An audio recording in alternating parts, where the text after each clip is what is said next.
صحابی تھے جو اپنے گھر میں سورہ کہف کی تلاوت اونچی کر رہے تھے. ان کے گھر کا صحن چھوٹا تھا، گھوڑا بھی بندھا ہوا تھا اور چارپائی کے اوپر ان کا بیٹا بھی لیٹا ہوا تھا، سویا ہوا تھا. اب ان کا دل چاہتا تھا کہ وہ اونچی تلاوت کریں، جہر سے تلاوت کریں. جب وہ جہر سے تلاوت کرتے تو گھوڑا بدکتا تھا اور ان کو ڈر ہوتا یہ گھوڑا کہیں میرے بیٹے کو لات نہ مار دے. تو وہ آہستہ پڑھتے تو گھوڑا بھی پرسکون ہو جاتا. پھر طبیعت میں جوش آتا، شوق اٹھتا، پھر دل چاہتا کہ اونچا پڑھیں، پھر گھوڑا بدکنے لگ جاتا. یہی ساری رات ہوتا رہا. جب صبح کا وقت ہوا انہوں نے دعا کے لیے ہاتھ اٹھائے تو انہوں نے دیکھا کہ کچھ بادل سے ہیں جن کے اندر روشنیاں ہیں اور یہ روشنیاں ان کے سر سے دور آسمان کی طرف جا رہی ہیں. پھر وہ نبی علیہ السلام کی خدمت میں حاضر ہوئے. فذکر ذلک للنبی صلی اللہ علیہ وسلم، انہوں نے نبی علیہ السلام کے سامنے یہ پوری رات کا قصہ بتایا تو نبی علیہ السلام نے فرمایا کہ یہ اللہ تعالیٰ کے فرشتے تھے جو تمہارے قرآن کی تلاوت سننے کے لیے تمہارے قریب آ گئے تھے. اگر تم تلاوت کرتے رہتے تو مدینے کے لوگ اپنی آنکھوں سے اللہ کے فرشتوں کو دیکھ لیتے. تو سورہ کہف کی تلاوت سننے کے لیے اللہ کے فرشتے آسمانوں سے نیچے اتر پڑے. ابو درداء عنہ روایت کرتے ہیں من حافظ 10 آیات من اول سورۃ الکہف، کہ جس بندے نے سورہ کہف کی پہلی 10 آیات کو یاد کر لیا، اسی من فتنۃ الدجال، اللہ تعالیٰ اس کو دجال کے فتنے سے محفوظ فرما لیں گے. پھر معاذ اللہ عنہ فرماتے ہیں کہ نبی علیہ السلام نے ارشاد فرمایا من قرأ اول سورۃ الکہف وآخرها کانت لہ نورا من قدمہ الی رأسہ، کہ جس نے سورہ کہف شروع میں تلاوت کی اس کے لیے قدموں سے لے کے سر تک نور ہوگا. ومن قرأها کلھا، اور جس نے پوری سورہ کہف کی تلاوت کی کانت لہ نورا ما بین السماء الی الارض، تو اس کے لیے اللہ تعالیٰ زمین سے لے کے آسمان تک نور پیدا فرما دیں گے. سیدہ صدیقہ عنہا فرماتی ہیں من قرأ من سورۃ الکہف 10 آیات، جس نے سورہ کہف میں سے 10 آیات پڑھی عند منامہ، سونے سے پہلے، اسم من فتنۃ الدجال، اللہ تعالیٰ اس کو دجال کے فتنے سے محفوظ فرمائیں گے. ابن عباس عنہ فرماتے ہیں کہ نبی علیہ السلام نے ارشاد فرمایا سورۃ الکہف تدعی فی التوراۃ حائل، کہ سورہ کہف کا نام تورات کے اندر حائل تھا. حائلہ کیا مطلب؟ حائل ہونے والی، یعنی یہ بندے اور قبر کے عذاب کے درمیان حائل ہونے والی صورت ہے، بندے اور شیطان کے درمیان حائل ہونے والی صورت ہے. عبداللہ عنہ فرماتے ہیں قال رسول اللہ صلی اللہ علیہ وسلم، کہ نبی علیہ السلام نے ارشاد فرمایا البیت الذی تقرأ فیہ سورۃ الکہف، وہ گھر جس کے اندر سورہ کہف کی تلاوت کی جاتی ہے، لا یدخلہ شیطان تلک اللیلہ، اس رات شیطان اس گھر کے اندر داخل نہیں ہو سکتا. یعنی جو بندہ رات کو سورہ کہف تلاوت کر لے گا اس گھر کے اندر شیطان رات کو داخل نہیں ہو سکتا. آپ اندازہ لگائیے اس سورت کی کتنی عظمت ہے کہ جس گھر میں رات کو پڑھی جائے شیطان رات کو داخل نہیں ہو سکتا. تو بھئی اگر دن میں پڑھی جائے گی تو دن میں بھی داخل نہیں ہو سکے گا، اور جس گھر کے لوگ پڑھیں گے وہ فتنہ دجال سے محفوظ رہیں گے. اس سورت کو یاد کرنا اور اس کی کثرت سے تلاوت کرنا یہ بہت فائدے کی بات ہے. اسی لیے جمعہ کے دن اس سورت کا پڑھنا اور بھی زیادہ ثواب کا باعث ہے. نبی علیہ السلام نے ارشاد فرمایا کہ سورہ کہف کو جمعہ کے دن تلاوت کیا کرو. تو ہم سورہ کہف کی بھی تلاوت کریں جمعہ کے دن اور اس کو یاد کر کے پڑھنے کی کوشش کریں تاکہ اللہ تعالی ہمیں شیطان سے بھی بچائے اور جو دجال ہے اللہ تعالیٰ اس کے فتنے سے بھی ہمیں محفوظ فرمائے. سورہ کہف سے پہلے ایک سورت ہے سورہ اسراء، اس کا نام ہے. اللہ رب العزت نے اس کو سبحان کے لفظ سے شروع فرمایا ہے. سبحان الذی اسریٰ بعبدہ لیلا من المسجد الحرام الی المسجد الاقصی، تو سبحان کے لفظ سے وہ سورت شروع ہوئی ہے. اور یہ سورت اسراء یہ سورت کہف اس کے بعد آئی. اس کو اللہ نے الحمد کے لفظ سے شروع فرمایا ہے. چنانچہ سبحان اور الحمد کا ایک جوڑ ہے. بخاری شریف کی آخری روایت ہے کلمتان حبیبتان الی الرحمن ثقیلتان فی المیزان خفیفتان علی اللسان سبحان اللہ و بحمدہ سبحان اللہ العظیم. تو دیکھیں پہلے تسبیح آئی اور پھر تحمید آئی، اور اللہ تعالیٰ نے یہاں بھی وہی ترتیب رکھی. قرآن مجید کی کچھ صورتیں ہیں جن کو اللہ نے الحمد سے شروع فرمایا، جیسے سورہ فاتحہ ہے، سورہ فاطر ہے، یا یہ سورہ کہف ہے. الحمد سے کیوں شروع فرمایا؟ اصل مقصد یہ تھا کہ یہ اللہ تعالیٰ کی تعریف ہی ہے کہ اللہ رب العزت نے کمال رحمت سے اور مہربانی سے اپنے بندوں کو اس کلام سے نوازا. یہ اللہ کی رحمت ہے اور اللہ کی مہربانی ہے. اور مفسرین نے لکھا ہے کہ اللہ تعالیٰ نے الحمد سے اس لیے سورت کو شروع فرمایا کہ اللہ جانتے تھے کہ بندے میرے حمد کا حق ادا کر ہی نہیں سکتے، اس لیے مجھے اپنی حمد خود بیان فرمانی ہے. اللہ نے اپنی حمد خود بیان فرمائی. امام ربانی حضرت مجدد ثانی رحمۃ اللہ نے لکھا ہے کہ اگر بندہ اللہ کی حمد بیان کرنے کے لیے ایڑی چوٹی کا زور لگا دے تو بھی وہ اللہ کی حمد کو بیان نہیں کر سکتا، چونکہ اللہ تعالیٰ اتنے عظیم ہے کہ انسان اس کی عظمت کے مطابق اس کی تعریف کر ہی نہیں سکتا. ہم اللہ کی کیا تعریف کریں گے؟ انبیاء کے سردار، انبیاء کے امام حضرت محمد مصطفیٰ احمد مجتبی حضرت محمد مصطفیٰ صلی اللہ علیہ وسلم، انہوں نے فرما دیا اللہم لا احصی ثناء علیک، اے اللہ میں آپ کی تعریفوں کا احاطہ نہیں کر سکتا. انت کما اثنیت علی نفسک، آپ ایسے ہیں جیسے آپ نے اپنی تعریفیں خود بیان فرمائی ہیں. تو اللہ کی تعریف اللہ خود ہی بیان فرما سکتا ہے، مخلوق میں سے کوئی تعریف کر ہی نہیں سکتا. اللہ اتنے بڑے ہیں. اس کی مثال یوں سمجھیں، ایک عام آدمی اس کو کوئی کہنے لگ جائے کہ جی آپ ذرا ایک سپر کمپیوٹر کی تعریف کریں، تو ایک عام آدمی یا ایک بچہ جو پرائمری اسکول کا پڑھنے والا ہے وہ سپر کمپیوٹر کی کیا تعریف کرے گا؟ وہ تو جانتا ہی ہے اس کے بارے میں. اسی طرح ہم بندے ہیں، ہم اللہ کی عظمت کی حقیقت کو جانتے ہی نہیں، اس لیے ہم اس کی تعریف کر ہی نہیں سکتے. جتنی تعریفیں کریں گے یہ تعریفیں نیچے رہ جائیں گی. اللہ کی شان اس سے بھی بڑی ہے، اس سے بھی بڑی ہے، اس سے بھی بڑی ہے. اللہ تعالیٰ بہت بڑے ہیں. اسی نبی علیہ السلام نے ارشاد فرمایا کہ اے اللہ ما عبدنا کا حق کا عبادتک، ہم نے آپ کی عبادت ایسے نہیں کی جیسی عبادت کرنے کا حق تھا. ہم عبادت کا حق ادا کر ہی نہیں سکتے.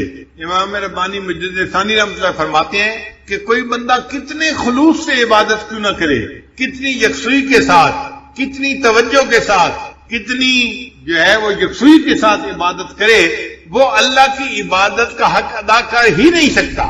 اس کی عبادت نیچے رہ جاتی ہے. اللہ کی شان اس سے بھی اونچی ہے، اس سے بھی اونچی ہے، اس سے بھی اونچی ہے.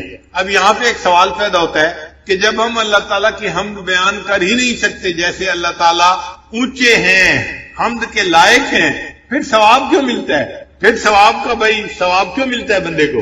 تو علماء نے اس کا جواب دیا. علماء جواب دیتے ہیں کہ اگر باپ اپنے بیٹے کو اسکول داخل کروائے نا اور شام کو بچہ گھر واپس آئے اور آ کے کہ ابو میں نے لکھنا سیکھا ہے، باپ کہتے ہیں بیٹا دکھاؤ تختی، تو بیٹا تختی دکھاتا ہے، اس نے ٹیڑھی سیڑھی لائنیں لگائی ہوتی ہیں، کچھ سمجھ میں نہیں آ رہا ہوتا، لیکن باپ اس کو انکریج کرنے کے لیے، اس کا دل رکھنے کے لیے اس کو آئس کریم انعام لے کے دے دیتا ہے. یہ جو آئس کریم کا انعام ہے یہ خوش خطی کا انعام نہیں ہے، یہ اس کا دل رکھنے کے لیے اس پر شفقت کا اظہار ہے. اسی طرح اللہ جو ہماری عبادتیں قبول کرتے ہیں وہ ہماری عبادتوں کی کوئی اچھائی نہیں ہوتی، بلکہ اللہ ان اللہ بالناس لرؤوف الرحیم، اپنے بندوں پر رؤوف اور رحیم ہے.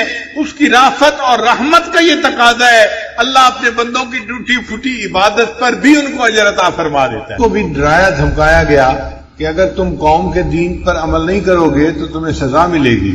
اب اپنی جان بچانے کے لیے وہ اپنے گھروں سے نکل کھڑے ہوئے. اپنے گھر بار کو چھوڑنا، وطن کو، عزیز اقارب کو چھوڑ کے دین کے لیے چلے جانا، یہ بڑی قربانی ہوتی ہے. تو ان نوجوانوں نے بڑی قربانی کی. اللہ کی شان دیکھیں کہ جب یہ چلے تو ایک کتا بھی ان کے پیچھے پیچھے چلتا رہا. یہ پہاڑوں میں ایک جگہ پہنچے جہاں پہ کہف تھا، بڑی جگہ تھی چھپنے کی. یہ وہاں گئے اور وہاں جا کر اللہ نے ان کو سلا دیا، نیند آ گئی، اور یہ وہاں پر سوئے رہے حتیٰ کہ 300 سال سے زیادہ تک وہاں سوئے رہے. اللہ تعالیٰ اپنی قدرت سے ان کی کروٹیں بدلتے رہے اور کتا اس کہف کے دروازے کے اوپر بیٹھ کے پہرا دیتا رہا. 310 سال گزرنے کے بعد پھر ان کی آنکھ کھلی تو انہوں نے ایک دوسرے سے معلوم کیا کہ ہمیں سوئے ہوئے کتنی دیر گزر گئی. انہیں یوں لگ رہا تھا کہ ایک دن گزرا ہے یا دن کا کچھ حصہ گزرا ہے، لیکن یہ نہیں جانتے تھے کہ 300 سال گزر گئے ہیں. پھر انہوں نے کہا کہ اچھا بھوک لگی ہے تو ہم میں سے ایک بندہ چلا جائے اور شہر سے جا کے کھانا لے کے آئے. زیادہ لوگ جائیں گے تو لوگوں کو ہمارا پتہ چل جائے گا کہ یہ کون لوگ ہیں، اور پھر ہمارے لیے ایمان کو حفاظت مشکل ہو جائے گی. تو ایک بندے کو بھیجیں. ایک بندے کا چھپ کے جانا کوئی چیز لے کے آنا آسان ہوتا ہے، مگر جاتے ہوئے انہوں نے اس کو نصیحت بھی کی کہ دیکھو آپ جا رہے ہو، کوئی جھگڑے والی بات نہ کرنا، جس سے بات کرنی ہو نرمی سے بات کرنا، وَلْيَتَلَطَّفْ، نرمی کے انداز سے بات کرنا۔ یہ وَلْيَتَلَطَّفْ قرآن مجید کا درمیانی لفظ ہے، سب سے درمیانی لفظ ہے، یعنی اگر کوئی بندہ قرآن مجید کے درمیانی مقصد کو معلوم کرنا چاہے تو وہ یہ ہے کہ انسان کو چاہیے کہ وہ نرم خوئی اختیار کرے۔ یہ جو سخت گیر لوگ ہوتے ہیں نا، سخت مزاج والے، شریعت کی نظر میں اچھے لوگ نہیں ہوتے۔ اچھے لوگ وہ ہوتے ہیں جن کو اللہ نرم خوئی عطا فرماتے ہیں، دل کے نرم ہوتے ہیں، طبیعت کے نرم ہوتے ہیں، یہ اللہ کو پسندیدہ ہوتے ہیں۔ اور پھر انہوں نے یہ کہا کہ بھئی جانا تو حلال کھانا لے کے آنا، اس بات کو دیکھنا کہ ایھا ازکا طعاما، کون سا کھانا زیادہ پاکیزہ ہے، اس لیے کہ ولایت میں دو چیزیں بڑی اہم ہوتی ہیں، ایک رزق حلال اور دوسرا صدق مقال۔ بات کرے تو انسان سچی بات کرے، اور کھانا کھائے تو پاکیزہ کھانا کھائے۔ جتنا پاکیزہ کھانا ہوگا اتنا دل جلدی منور ہوگا، اور جو بندہ کھانے کی احتیاط نہ کرے وہ اپنی کی ہوئی محنت کو ضائع کر بیٹھتا ہے۔ ہمارے سلسلہ عالیہ نقشبندیہ کے بزرگ تھے حضرت خواجہ غلام علی دہلوی رحمۃ اللہ علیہ، وہ فرماتے ہیں کہ ایک مرتبہ میں نے کسی جگہ پر کھانا کھا لیا، اور وہ کھانا مشتبہ تھا، حرام نہیں تھا، شبہ تھا اس میں، اور اس کی وجہ سے میری ساری کیفیات زائل ہو گئی۔ میں نے آ کے اپنے شیخ حضرت مرزا مظہر جانا رحمۃ اللہ علیہ کو بتایا کہ حضرت میں نے تو ایک جگہ لقمہ کھا لیا اور میری کیفیت چلی گئی۔ حضرت نے فرمایا کہ آپ استغفار کرو اور روزانہ میرے پاس آؤ تاکہ میں تمہارے اوپر توجہ ڈالوں۔ فرماتے ہیں 40 دن مرزا مظہر جانا رحمت اللہ علیہ نے جب توجہ ڈالی تب جا کر میری کیفیتیں واپس آئیں۔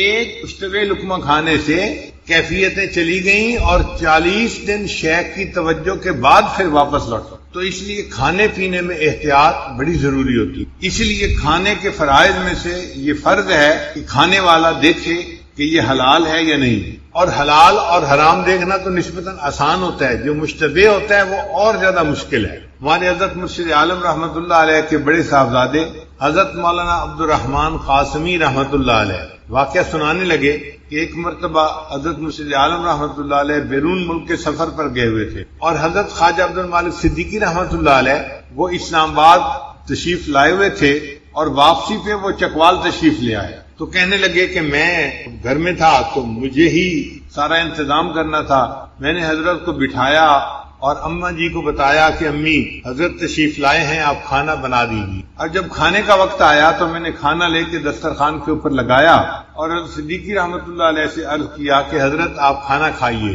حضرت دسترخوان پہ تو بیٹھے رہے لیکن کھانا نہیں کھایا۔ جب میں نے دوسری تیسری دفعہ کہا کہ حضرت کھانا کھائیں تو حضرت نے میری طرف دیکھ کر مجھ سے کہا کہ تمہارے گھر میں یہ سور کیسے داخل ہوا، تمہارے گھر میں یہ سور کیسے داخل ہوا؟ کہنے لگے میرے تو چکے چھوٹ گئے، پسینہ آ گیا کہ حضرت کیا فرما رہے ہیں کہ تمہارے گھر میں یہ سور کیسے داخل ہوا؟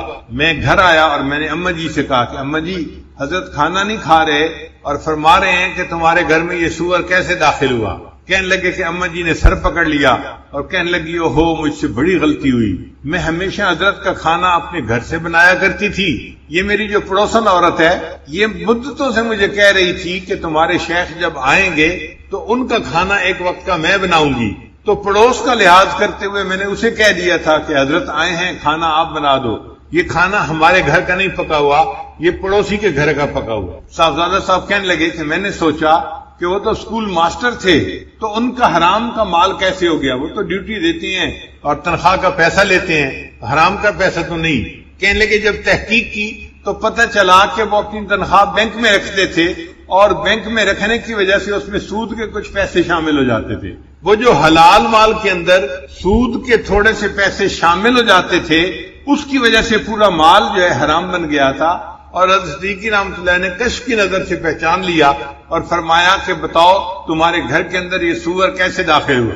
پھر اماں جی نے اپنے گھر سے آٹا لیا اور کھانا بنایا اور حضرت صدیقی رحمۃ اللہ نے پھر کھانا نوش فرمایا۔ اس لیے ولایت کے میدان میں دو چیزیں بڑی اہم ہیں، رزق حلال اور صدق مقال۔ انسان بات کرے تو سچ بات کرے، جھوٹ سے بچے، اور دوسری بات کہ انسان کھانا کھائے تو حلال کھائے، کیونکہ اگر حرام کھانا ہوگا تو حدیث مطابق حدیث پاک میں آتا ہے کہ اس بندے کی دعا قبول نہیں کی جاتی. حدیث مبارکہ میں ہے کہ رو رو کے بندہ دعا مانگ رہا ہے, بیت اللہ سے لپٹ کے دعا مانگ رہا ہے, حالانکہ اس کا لباس حرام کا, اس کا کھانا حرام کا, اس بندے کی دعا کیسے قبول ہو سکتی ہے؟ ہماری دعاؤں کی قبولیت کے نہ ہونے کی بنیادی وجہ مال کا پوری طرح حلال نہ ہونا. اس پہ بہت دھیان رکھنا چاہیے, اور جو چیز منہ میں ڈالیں اس سے پہلے 100 دفعہ سوچنا چاہیے کہ یہ حلال ہے یا نہیں.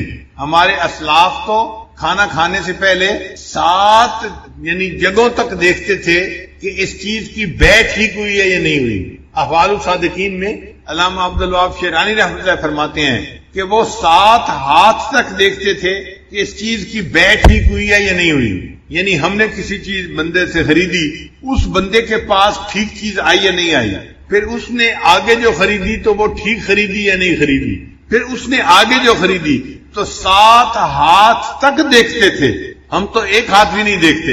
بازار سے چیز لاتے ہیں, ہمیں کیا پتا لانے والا کیسے لے کے آیا ہے, ہم تو اس سے لے لیتے ہیں. ایک ہاتھ بھی نہیں دیکھتے آج کے دور میں. اور ہمارے اکابر 7 ہاتھ تک بیع کو دیکھا کرتے تھے. حضرت مرزا مظہر جان رحمۃ اللہ کے پاس ایک بندہ انگور لے کے آیا. حضرت انگور کھا لیجئے, تو حضرت نے انکار فرمایا. اس نے پھر کہا حضرت انگور کھا لیجئے, حضرت نے خاموشی اختیار کی. اس نے پھر تیسری مرتبہ کہا حضرت انگور کھا لیجئے, میں آپ کے لیے لایا ہوں. تو حضرت نے فرمایا یہ انگور میں کیسے کھاؤں, مجھے اس میں سے مردوں کی بو آ رہی ہے. میں انگور کیسے کھاؤں, مجھے اس میں سے مردوں کی بو آ رہی ہے. وہ بندہ بڑا حیران ہوا کہ مردوں کی بو اس میں سے کیسے آئی, میں تو حلال مال سے یہ انگور لے کے آیا ہوں. چنانچہ وہ اس دکاندار کے پاس گیا جس سے اس نے انگور خریدے تھے, اور اس کو کہا کہ بھئی میں آپ سے انگور خرید کے گیا تھا, ایک اللہ والے کو پیش کیے. انہوں نے کہا میں کیسے کھا سکتا ہوں, اس میں تو مردوں کی بو آتی ہے. اس نے کہا کہ بھئی ایک بندہ میرے پاس آیا تھا اور میں نے اس سے خرید لیے تھے, اور وہ مجھے کہہ کے گیا کہ اور بھی میرے پاس انگور لگے ہوئے ہیں, میں آئندہ بھی آپ کو لا کے بیچا کروں گا, تو جب وہ آئے گا تو میں اس سے پوچھوں گا. چنانچہ اگلے دن جب وہ انگور بیچنے والا آیا تو دکاندار نے اس سے پوچھا کہ تم یہ انگور لائے کہاں سے. اس بندے نے بتایا کہ قبرستان کی ایک جگہ تھی جس کو اس نے اپنی زمین کے طور پہ بنا لیا تھا, یعنی قبروں کے نشان مٹ گئے اور اس نے اپنی زمین ذاتی بنا لیا. اس پہ اس نے انگور کی بیلیں لگائی تھیں اور وہاں پہ یہ انگور اگے ہوئے تھے, اور اس جگہ کے انگوروں کو دیکھ کے مرزا مظہر جان رحمۃ اللہ نے پہچان لیا کہ اس میں سے مردوں کی بو آ رہی ہے, کیونکہ وہ قبرستان کے اندر لگائے گئے تھے. تو ہمارے اکابر 7 ہاتھ تک مال کو دیکھا کرتے تھے, اور آج کے سالکین ایک ہاتھ بھی نہیں دیکھتے. ہم یہ کہتے ہیں کہ چلو بھائی زیادہ اور تحقیق نہیں کر سکتے, نہ کرو, لیکن اتنا تو کہو کہ جہاں سے لے رہے ہیں کم از کم وہ دینے والا بھی تو ٹھیک بندہ ہونا. اب حلال مال سے حرام ریسٹورنٹ سے چیز خرید لینا, یہ جو غیر ملکی چیزیں ملتی ہیں, میکڈونلڈ ہے, فلاں ہے, کیا ریسیپی ہے اللہ جانے, ہمیں نہیں پتا اس کے بارے میں. ہم ان کے حلال کی تصدیق نہیں کر سکتے, ہم ان کے حلال ہونے کے بارے میں کچھ نہیں کہہ سکتے. اس کا ایک ہی طریقہ ہے کہ انسان ایسی جگہوں سے کھانا کھانا یا کھانے پینے کی چیزیں کھانا بند کر دے. اگر نہیں بند کرے گا اپنے مہینوں کی محنت کو منٹوں سیکنڈوں کے اندر ضائع کر بیٹھے گا. ایک لقمہ اندر گیا اور دل کی ساری روحانیت باہر نکل گئی. اس لیے رزق حلال ولایت کے راستے میں بہت اہمیت رکھتا ہے. وہ آدمی جس کے ذمے کھانا لانا لگایا گیا, وہ شہر میں گیا تو ایک جگہ اس کو کھانے کی دکان ملی, اس نے کھانا خریدا. اب جب پیسے دینے کا وقت آیا تو اس وقت سکے ہوتے تھے, چاندی کے سکے, اس کے پاس جو اپنے وقت کے سکے تھے اس نے نکال کے دیے. تو دکاندار حیران ہو گیا کہ یہ کرنسی تو نہیں ہے یہاں کی, وہ کرنسی تو 300 سال پہلے کی تھی, اور یہ بندہ اب اس کو دے رہا تھا. اچھا, دینے والے کو بھی پتہ نہیں تھا کہ 300 سال کا عرصہ گزر چکا ہے. وہ سمجھا تھا ہم کل ہی تو گھر سے آئے ہیں اور یہ نقدی تو چلتی ہے, اس کو میں دے رہا ہوں. اس نے پوچھا بھائی تمہیں یہ ملی کہاں سے, کوئی خزانہ ملا ہے؟ اس نے کہا نہیں. اس نے کہا پھر کیسے ملی؟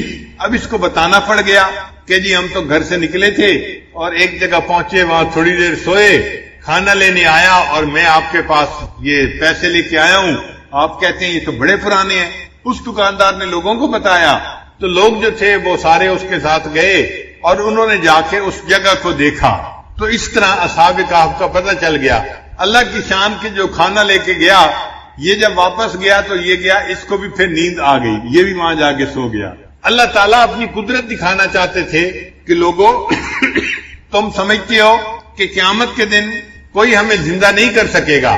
میں دنیا میں دکھا دیتا ہوں کہ میں جس کو چاہوں 300 سال سلا دوں اور ان 300 سالوں میں اس کا جسم خراب بھی نہ ہو, اور پھر میں اگر اس کو جگانا چاہوں تو میں اس کو جگا کے بھی دکھا دیتا ہوں. تو سلانا اور جگانا یہ میرے اختیار میں ہے. موت دینا اور پھر قیامت کے دن اس کو کھڑا کرنا یہ میرے اختیار میں ہے. اللہ کی شان دیکھیں کہ جب یہ لوگ اٹھے تھے اس وقت جو بادشاہ تھا وہ ایمان والا تھا, وہ اللہ کو ماننے والا تھا. ان لوگوں کو پتہ نہیں تھا کہ وہ اللہ کو ماننے والا ہے اور وہ بھی نیک آدمی ہے, اور پوری قوم جو تھی اس وقت ایمان والی بن چکی تھی. جب مرے تھے تو قوم کافر تھی, جب 300 سال کے بعد جاگے تو اللہ نے حالات بدل دیے تھے, پوری قوم مسلمان مومن بن چکی تھی. پھر ان لوگوں نے مشورہ کیا ہم ان کے لیے کوئی نشانی بنائیں, تو انہوں نے ان کے کہف کے دروازے کے اوپر ایک مسجد بنا دی نشانی کے طور پر. تو یہ واقعہ قرآن مجید میں اللہ رب العزت نے اتار دیا تاکہ مشرکین کو ان کا جواب مل جائے. عجیب بات یہ کہ مشرکین کو جواب بھی مل گیا, نہ مشرکین ایمان لائے نہ یہودی ایمان لائے, ایمان کوئی نہیں لایا. اس لیے کہ سوال جو پوچھنے والے ہوتے ہیں وہ ایمان سے محروم ہوتے ہیں, ان کو کوئی کچھ نہیں ملتا. تو قرآن مجید میں اس واقعے کی تفصیل جو ہے وہ موجود ہے, تاہم اس سورت کی احادیث کے اندر بڑی فضیلت آئی ہے. ذرا آپ اس فضیلت کو بھی سن لیجئے تاکہ پتہ چل جائے کہ سورہ کہف کے کیا فضائل ہیں. بعض سورتوں کے خاص خاص فضائل احادیث میں وارد ہوئے ہیں, جیسے سورہ فاتحہ, سورہ بقرہ, سورہ آل عمران, سورہ کہف, سورہ ملک, سورہ کافرون, الاخلاص اور موعظتین. حضرت برار رضی اللہ عنہ روایت کرتے ہیں ایک صحابی تھے جو اپنے گھر میں سورہ کہف کی تلاوت اونچی کر رہے تھے. ان کے گھر کا صحن چھوٹا تھا, گھوڑا بھی بندھا ہوا تھا اور چارپائی کے اوپر ان کا بیٹا بھی لیٹا ہوا تھا, سویا ہوا تھا. اب ان کا دل چاہتا تھا کہ وہ اونچی تلاوت کریں, جہر سے تلاوت کریں.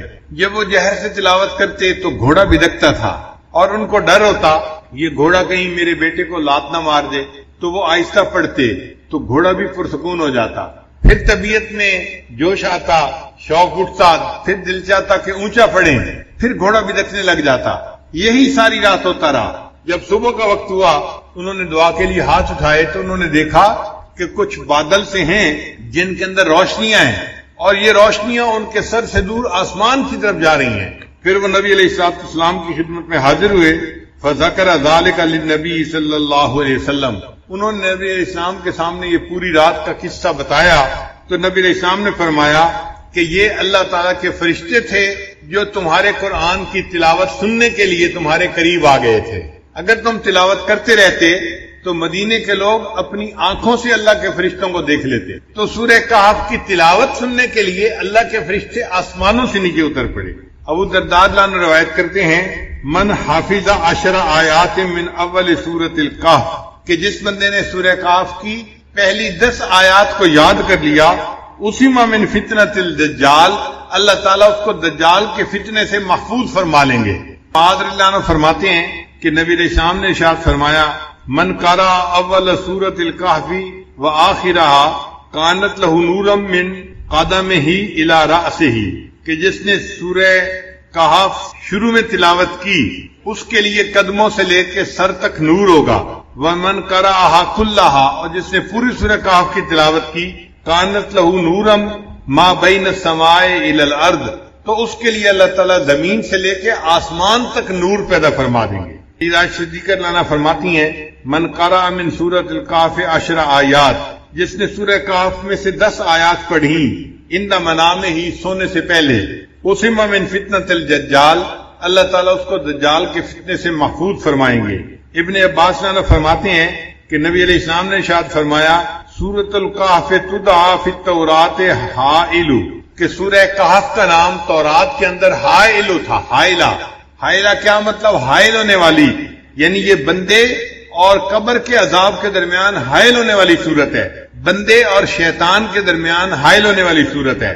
عبداللہ رضی اللہ عنہ فرماتے ہیں قال رسول اللہ صلی اللہ علیہ وسلم, کہ نبی علیہ السلام نے ارشاد فرمایا البیت الذی تقرأ فیہ سورۃ الکہف, وہ گھر جس کے اندر سورہ کہف کی تلاوت کی جاتی ہے, لا یدخلہ شیطان تلک اللیلہ, اس رات شیطان اس گھر کے اندر داخل نہیں ہو سکتا. یعنی جو بندہ رات کو سورہ کہف تلاوت کر لے گا اس گھر کے اندر شیطان رات کو داخل نہیں ہو سکتا. آپ اندازہ لگائیے اس سورت کی کتنی عظمت ہے کہ جس گھر میں رات کو پڑھی جائے شیطان رات کو داخل نہیں ہو سکتا، تو بھئی اگر دن میں پڑھی جائے گی تو دن میں بھی داخل نہیں ہو سکے گا، اور جس گھر کے لوگ پڑھیں گے وہ فتنہ دجال سے محفوظ رہیں گے۔ اس سورت کو یاد کرنا اور اس کی کثرت سے تلاوت کرنا یہ بہت فائدے کی بات ہے، اسی لیے جمعہ کے دن اس سورت کا پڑھنا اور بھی زیادہ ثواب کا باعث ہے۔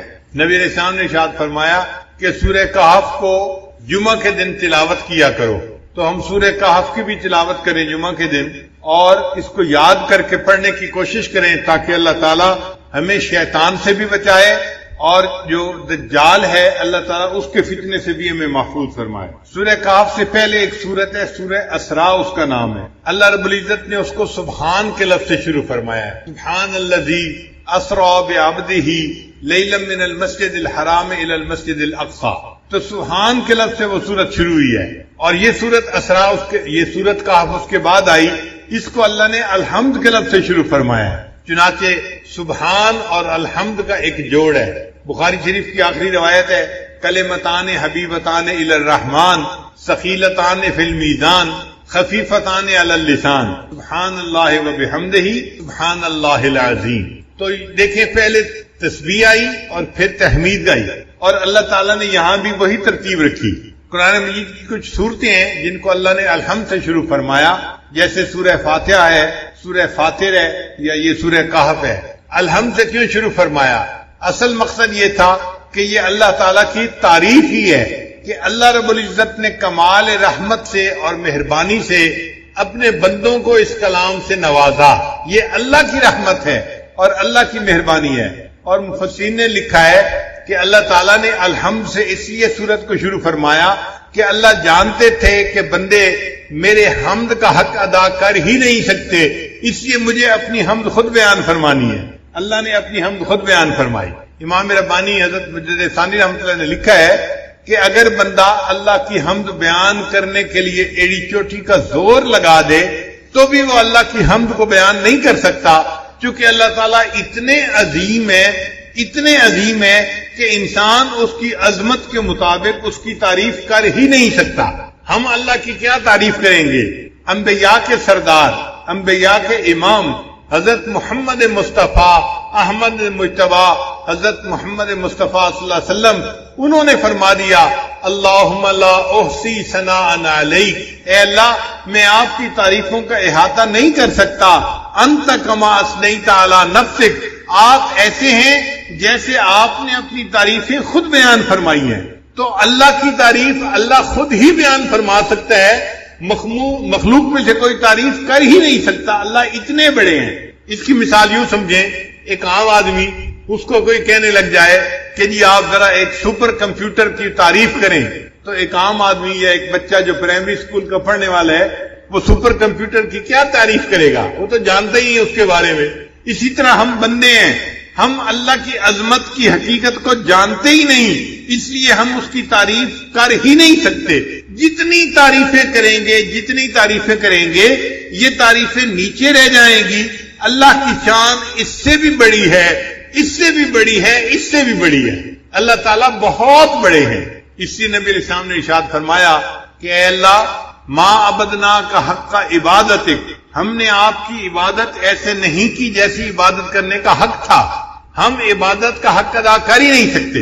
امام ربانی مجدد ثانی رحمۃ اللہ فرماتے ہیں کہ کوئی بندہ کتنے خلوص سے عبادت کیوں نہ کرے، کتنی یکسوئی کے ساتھ، کتنی توجہ کے ساتھ، کتنی جو ہے وہ یکسوئی کے ساتھ عبادت کرے، وہ اللہ کی عبادت کا حق ادا کر ہی نہیں سکتا، اس کی عبادت نیچے رہ جاتی ہے۔ اللہ کی شان اس سے بھی اونچی ہے، اس سے بھی اونچی ہے، اس سے بھی اونچی ہے۔ اب یہاں پہ ایک سوال پیدا ہوتا ہے کہ جب ہم اللہ تعالیٰ کی حمد بیان کر ہی نہیں سکتے، جیسے اللہ تعالیٰ اونچے ہیں، حمد کے لائق ہیں، پھر ثواب کیوں ملتا ہے؟ پھر ثواب کیوں ملتا ہے بندے کو؟ تو علماء نے اس کا جواب دیا۔ علماء جواب دیتے ہیں کہ اگر باپ اپنے بیٹے کو اسکول داخل کروائے نا، اور شام کو بچہ گھر واپس آئے اور آ کے کہ ابو میں نے لکھنا سیکھا ہے، باپ کہتا ہے بیٹا دکھاؤ تختی، تو بیٹا تختی دکھاتا ہے، اس نے ٹیڑھی سیڑھی لائنیں لگائی ہوتی ہیں، کچھ سمجھ میں نہیں آ رہا ہوتا، لیکن باپ اس کو انکریج کرنے کے لیے، اس کا دل رکھنے کے لیے اس کو آئس کریم انعام لے کے دے دیتا ہے. یہ جو آئس کریم کا انعام ہے یہ خوش خطی کا انعام نہیں ہے، یہ اس کا دل رکھنے کے لیے اس پر شفقت کا اظہار ہے. اسی طرح اللہ جو ہماری عبادتیں قبول کرتے ہیں وہ ہماری عبادتوں کی کوئی اچھائی نہیں ہوتی، بلکہ اللہ ان اللہ بالناس لرؤوف الرحیم، اپنے بندوں پر رؤوف اور رحیم ہے. اس کی رافت اور رحمت کا یہ تقاضا ہے، اللہ اپنے بندوں کی ٹوٹی پھوٹی عبادت پر بھی ان کو اجر عطا فرما دیتا ہے. اس لیے اللہ تعالیٰ نے اس سورت کو الحمد کے لفظ سے شروع فرمایا. الحمدللہ الذی انزل علی عبدہ الکتاب ولم یجعل لہ عوجا.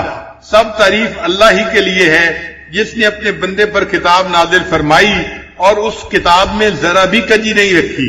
یعنی یہ کتاب ایسی ہے کہ اس میں کوئی کمی نہیں، کوئی کجی نہیں ہے، نہ کوئی آپس میں ایک دوسرے کے ساتھ جو ہے فرق ہے، نہ کوئی کمزوری ہے، کسی قسم کی کوئی کمزوری ہے ہی نہیں.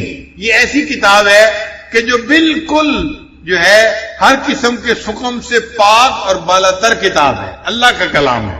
قیمہ، استقامت دینے والی کتاب ہے. لِيُنذِرَ بَأْسًا شَدِيدًا مِّن لَّدُنْهُ وَيُبَشِّرَ الْمُؤْمِنِينَ الَّذِينَ يَعْمَلُونَ الصَّالِحَاتِ أَنَّ لَهُمْ أَجْرًا حَسَنًا، تاکہ وہ اللہ کی طرف سے سخت عذاب سے ڈرائے. یعنی جو لوگ ایمان نہیں لاتے اور نیک اعمال نہیں کرتے، قرآن ان کو ڈراتا ہے آخرت کے عذاب سے. اس میں ترغیب بھی ہے، ترہیب بھی ہے. نیک لوگوں کو جنت کی بشارت دی جاتی ہے اور جو بات کو نہیں مانتے ان کو جہنم کی عذاب کے بارے میں بتایا جاتا ہے، تاکہ ڈرائے ان لوگوں کو سخت عذاب سے اور مومنین کو بشارت دے جو نیک عمل کرتے ہیں کہ ان کے لیے اچھا اجر ہے. اچھا اجر کون سا ہے؟ مومنین کے لیے جنت اللہ نے بہترین اجر بنایا ہے. ماکثین فیہ ابدا، وہ اس میں ہمیشہ رہیں گے، جنت میں ہمیشہ ہمیشہ رہیں گے. وَيُنذِرَ الَّذِينَ قَالُوا اتَّخَذَ اللَّهُ وَلَدًا، اور یہ قرآن ڈرائے ان لوگوں کو جنہوں نے کہا کہ اللہ تعالیٰ اولاد رکھتا ہے. بعض ایسے بھی لوگ گزرے ہیں جو کہتے تھے کہ اللہ تعالیٰ کی اولاد ہے. چنانچہ جو مشرکین تھے وہ کہتے تھے کہ جو ملائکہ ہیں وہ اللہ کی بیٹیاں ہیں، ملائکہ کو، فرشتوں کو اللہ کی بیٹیاں کہتے تھے. اور یہود جو تھے وہ عزیر علیہ السلام کو اللہ کا بیٹا کہتے تھے، اور جو عیسائی تھے وہ حضرت عیسیٰ علیہ السلام کو اللہ کا بیٹا کہتے تھے. یعنی یہ تینوں قسم کے لوگ اللہ کی اولاد مانتے تھے. ایک مسلمان ہے جو یقین رکھتے ہیں کہ اے اللہ آپ اولاد سے پاک ہیں. قل واللہ احد اللہ الصمد لم یلد ولم یولد ولم یکن لہ کفوا احد. اور اسی لیے اللہ تعالیٰ کو ایمان والوں سے محبت ہے کہ یہ میری عظمت کو جانتے ہیں اور میرے اوپر صحیح ایمان لانے والے بندے ہیں. اللہ تعالیٰ کو اس بات پہ بہت غصہ آتا ہے کہ کوئی ان کے ساتھ اولاد کو جوڑے. فرماتے ہیں ما لہم بہی من علم ولا لآبائہم، اس کے بارے میں کچھ بھی علم نہیں ہے ان لوگوں کو اور نہ ان کے باپ دادوں کو.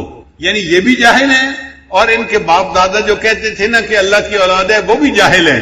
اس لیے کہ سانپ کا بیٹا سانپ ہی ہوتا ہے. یہ جاہل تھے، انہوں نے اولاد جنی تو وہ بھی جاہل ہی نکلی، اور ان کی اولاد نے بھی کہا کہ اللہ تعالیٰ کا بیٹا ہے. اللہ فرماتے ہیں کبرت کلمۃ تخرج من افواہہم، کہ بڑے بول ہیں جو ان کے منہوں سے نکل رہا ہے. ان یقولون الا کذبا، یہ نہیں بولتے مگر جھوٹ، یہ جھوٹ بات کر رہے ہیں. پھر اللہ تعالیٰ نے اپنے پیارے حبیب صلی اللہ علیہ وسلم کی تسلی فرمائی کہ چونکہ اللہ کے حبیب صلی اللہ علیہ وسلم 15 دن وحی نہ آنے کی وجہ سے بہت غمزدہ بھی تھے.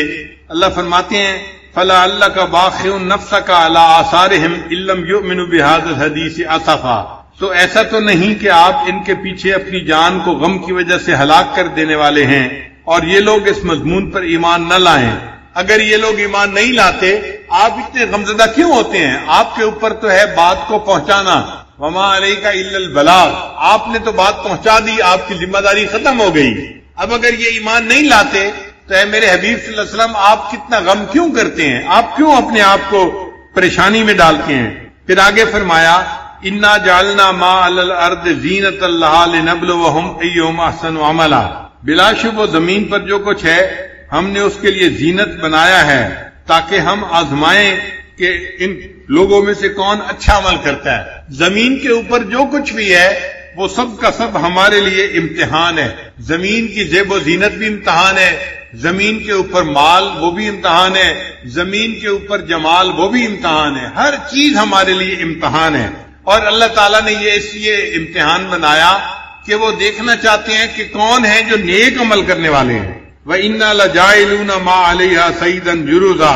اللہ فرماتے ہیں اور زمین پر جو کچھ ہے بلا شبہ ہم اسے بالکل صاف میدان بنا دینے والے ہیں.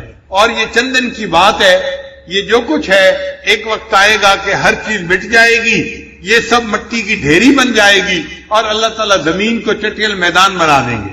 یہ زمین کے اوپر جو درخت نظر آ رہے ہیں، یہ عمارتیں نظر آ رہی ہیں، یہ سب ختم ہونے والی چیزیں ہیں، یہ فانی چیزیں ہیں، ان سے دل لگانا بے وقوفی کی بات ہے. اب نبی علیہ السلام کو تسلی دینے کے بعد اللہ رب العزت نے اصحاب کہف کا قصہ اب شروع فرمایا. فرماتے ہیں ام حسبت ان اصحاب الکہف والرقیم کانوا من آیاتنا عجبا. کیا آپ نے یہ خیال کیا ہے کہ کہف اور رقیم والے ہماری نشانیوں میں سے عجیب چیز تھے؟ کہف کہتے ہیں بڑے غار کو، اور رقیم کا لفظ رقم سے ہے. رقم قرآن پاک کا لفظ ہے، اس کا معنی ہوتا ہے لکھنا، اور اردو میں بھی استعمال ہوتا ہے. رقم نمبر ہم استعمال کرتے ہیں اردو زبان میں بھی. تو رقیم جو ہے اصل میں ایک پلیٹ تھی جس کے اوپر قوم نے ان اصحاب کہف کے بارے میں کچھ لے کے اس کو کہف کے دروازے کے اوپر فکس کر دیا تھا. آج کل لوگ بھی اپنے گھروں کے اوپر بھی پلیٹیں لگا دیتے ہیں اور اپنی فیکٹریوں کے اوپر بھی نشان لگا دیتے ہیں. تو اس زمانے میں ایک پتھر کے اوپر کچھ لکھ کر لگا دیا گیا تھا، تو اس کو رقیم کہا گیا، وہ جو پلیٹ بنا دی تھی انہوں نے. تو اصحاب کہف تو تھے اس غار کی وجہ سے، اور رقیم تھے اس پلیٹ کی وجہ سے جو دروازے کے اوپر لگا دی گئی تھی. تو ان کو اصحاب کہف اور رقیم کہا گیا. اللہ فرماتے ہیں اذ اول فتیۃ الی الکہف فقالوا ربنا آتنا من لدنک رحمتا وہیئ لنا من امرنا رشدا. کہ جب جوانوں نے غار میں ٹھکانہ پکڑا تو انہوں نے کہا اے ہمارے رب اپنے پاس سے ہمیں رحمت عطا فرما اور ہمارے لیے ہمارے کام میں اچھی صورتحال مہیا فرما. قرآن مجید کی یہ خوبی ہے کہ وہ جب کوئی قصہ بیان کرتا ہے تو اس کی جزیات کے اندر نہیں جاتا، چونکہ وہ بے فائدہ ہوتا ہے. کام کی بات سے کام رکھتا ہے، جو اصل مقصود ہے وہ پہنچا دیتا ہے اور اس سے مقصد پورا ہو جاتا ہے. تو قرآن مجید نے یہ نہیں کہا کون سا زمانہ تھا، کون سا بادشاہ تھا اور کیا واقعہ پیش آیا.